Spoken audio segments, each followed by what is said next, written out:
Okay. That's such a pretty name. Thank you.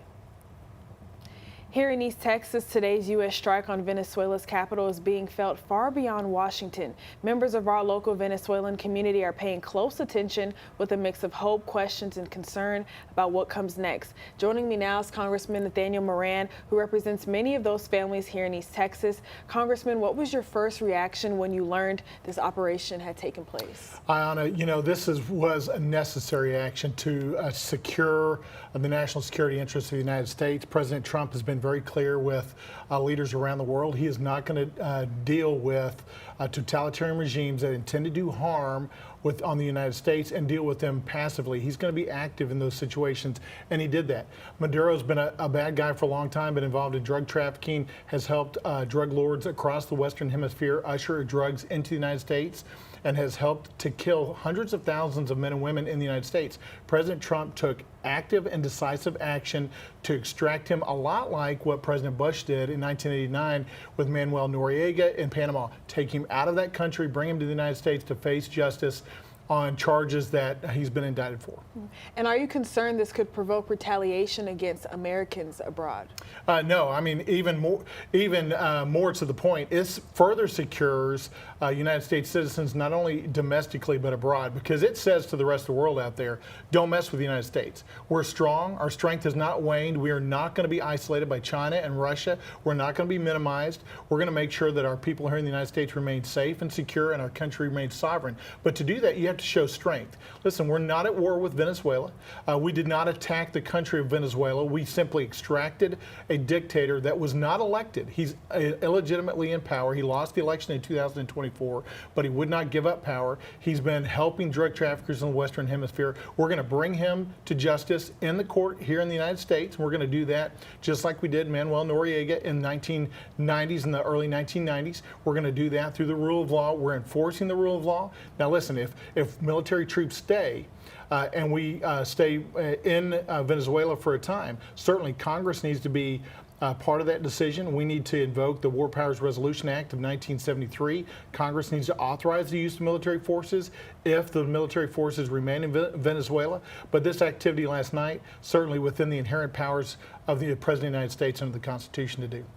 And Congressman, how does this operation, how it unfolded, does this concern you at all as the outcome? No, it doesn't concern me because I'm glad the president did not give us as members of Congress a heads up. If he had, it would have leaked out. It would have put our men and women in fighting uniform in peril as they undertook this mission. He didn't need to do that. Under those War Power Resolution provisions, he only needs to notify us within 48 hours after the activity. He's done that. Everybody's on notice now that it's happened.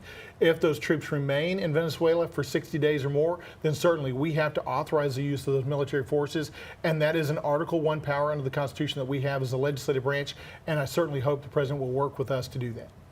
And is this action supported across party lines? I doubt that it's supported across party lines. We'll see. I suspect that there's a lot on the Democratic side that simply because President Trump undertook this action, they're going to oppose it. And that's unfortunate because this is in the national security interests of the United States and East Texans. And if you go back to 2015, President Obama declared the Venezuela situation to be a national security threat to the United States. So this is nothing new.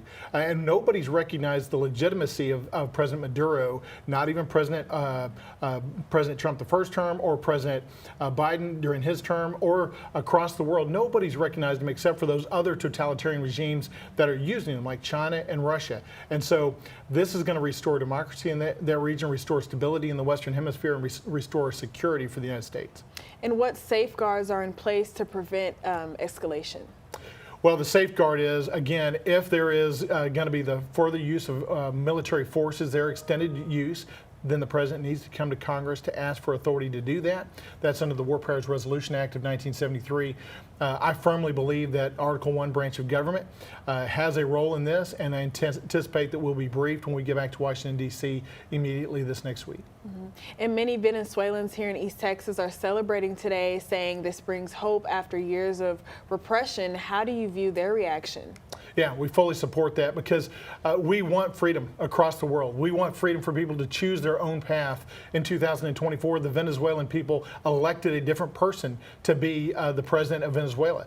But Maduro would not step aside and instead use force to remain in power. And that cannot be the way this world works. This world needs freedom from bottom up, for the people to decide their own destiny, their own future. We're looking forward to Venezuelans to be able to do that, to be able to have the sovereignty of their own nation, to enjoy the benefits of their rich oil reserves and their what used to be a strong country and strong economy, to restore that once again so that they can live a free and prosperous life.